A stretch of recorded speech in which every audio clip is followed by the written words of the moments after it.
નમસ્કાર, હું રાજ. આપ જોઈ રહ્યા છો spark today news. Surat collector કચેરી ખાતે ઉમેદવારીના અંતિમ તબક્કે મોટી સંખ્યામાં ઉમેદવારો અને તેમના જનસમર્થકોની ભીડ જોવા મળી છે.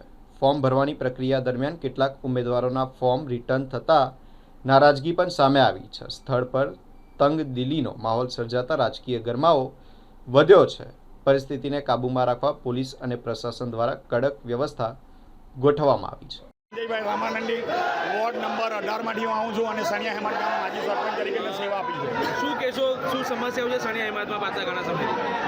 છેલ્લા 2018થી જ્યારે તાપી શુદ્ધિકરણના નામનો એક પ્રોજેક્ટ લઈને આવ્યા, એ તાપી શુદ્ધિકરણ તો તે પણ એ તાપી શુદ્ધિકરણ લઈને જે મસ્ત મોટું મલાઈ ખાય અને આ ખાડીમાં જે પાણી નાખ્યું છે ત્યારથી ફૂલ સમસ્યા છે. પ્રી મોન્સૂનમાં એટલે ચોમાસામાં 3 થી 4 વખત વરસાદની એ પાણીની રેલ આવે છે. તમે જીતીને શું કામગીરી કરશો? અમે જીતીને આવશું તો ખાડીનો પ્રશ્ન હલ કરું. તમારું નામ ને વોર્ડ નંબર? મારું નામ સંજય બંસીલાલ દલાલ. હું વોર્ડ નંબર 13માંથી ભાજપ દ્વારા આપવામાં આવેલા મેન્ડેટ દ્વારા ઉમેદવારી પત્રક ભરવા આવ્યો છું. સંજયભાઈ, ફરી વખત રિપીટ તમને કરવામાં આવ્યા છે, શું કહેશો? પ્રજાનો અને ભારતીય જનતા પાર્ટીએ મૂકેલો અમારી ઉપર વિશ્વાસ, એના કારણે અમને ફરીવાર રિપીટ કરવામાં આવ્યા છે. વાત કરીએ ચૌટા બાજન જે આસપાસના વિસ્તાર છે, ઘણી ટ્રાફિકની સમસ્યાઓ છે, આ બાબતે શું કહેવું છે?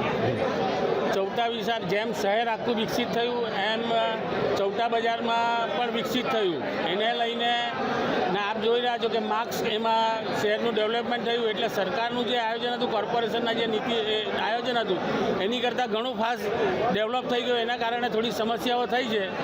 તમારા વિસ્તારમાં હજુ કયા કામો છે જે તમે કરશો જીતીને આવશો? ભૂતકાળમાં ગત 5 વર્ષની ટર્મમાં અમે નવા ડ્રેનેજ લાઇન, નવી પાણીની લાઇન નાખવામાં આવી છે.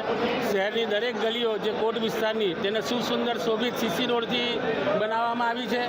અને આવનારા વર્ષમાં શહેરને એકદમ સુંદર તળ સુરતીને અને તળ સુરતને જેટલું બને એટલું સારું સુંદર અને નજરાણું આપી શકીએ એના માટેની અમારી કોશિશ છે.